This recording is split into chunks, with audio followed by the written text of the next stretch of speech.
সন্তান বিদায় নিয়ে চলে গেছে।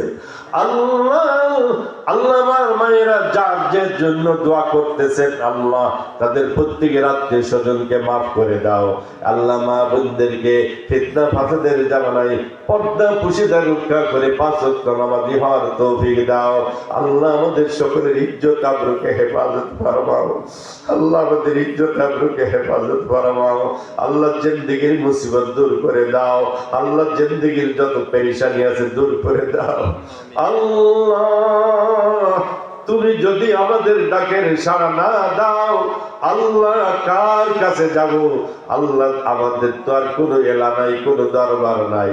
আল্লাহ তুমি যদি তাড়াইও দাও আবার তোমার কাছেই ফিরে আসতে হবে। আল্লাহ মেহেরবানি করে তুমি আমাদেরকে তাড়াই দিও না মাওলা।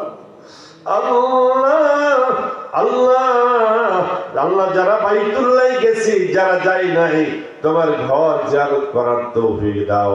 হারামাইন শরীফের জিয়ারত নসিব ফরমাও। আল্লাহ তোমার হাবিবের রওজায়ে আকদাসের পাশে দাঁড়ায় সালাত ও সালাম পেশ করার তৌফিক দিয়া দাও।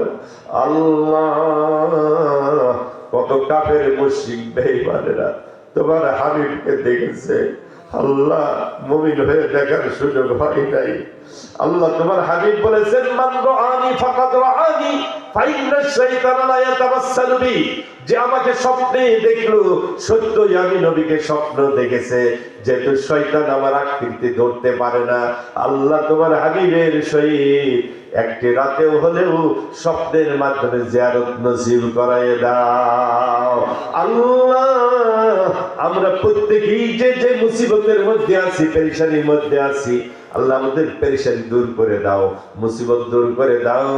আল্লাহ ফিতনা ফাসাদের জামানায় 5 ওয়াক্ত নামাজি হওয়ার তৌফিক দান করো। আল্লাহ আল্লাহ অনেক ব্যক্তি দোয়া চেয়েছেন, আল্লাহ যারাই দোয়া চেয়েছেন, যে উদ্দেশ্যে দোয়া চেয়েছেন, আল্লাহ মেহেরবানি করে আল্লাহ তাদের নেক মাকাসিদ পুরা করে দাও। হুজুরে আকরাম সাল্লাল্লাহু আলাইহি সাল্লামের ওসিলায় ইয়া আল্লাহ আমাদের দোয়া কবুল ও মঞ্জুর করে নাও। সাল্লাল্লাহু তাআলা আলা খায়রি খালকিহি।